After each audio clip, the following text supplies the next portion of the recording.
ইনি বলছে যে উনি সরকারি লোক, প্রায় এক ট্যাঙ্কি তেল আছে, অল্প একটু কম। উনি আবার তেল নিতে যেতে তার সিরিয়াল বের করে। চাকরিজীবীদের জন্য সুযোগ সুবিধা কিসের জন্য? সবার জন্য সুযোগ সুবিধা এক হবে। এই ভাইটা এসে ইনি বলছে যে উনি সরকারি লোক, ইনি কৃষি অধিদপ্তরে চাকরি করে। এখন ইনার ট্যাঙ্কিতে তেল আছে, প্রায় এক ট্যাঙ্কি তেল আছে, অল্প একটু কম। উনি আবার তেল নিতে যেতে তার সিরিয়াল বের করে। আমরা আসছি ভোর 5টার সময়, সেই সিরিয়াল দিয়েছি প্রায় ম্যাক্স মার্কেট পর্যন্ত। উনি এখন এই বাইপাসে তেল নিতে আসছে।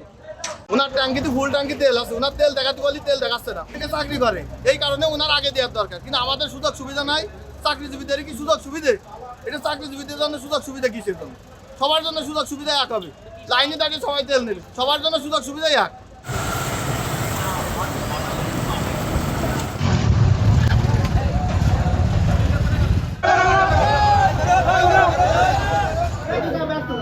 আমাকে কোনো লাভ নেই।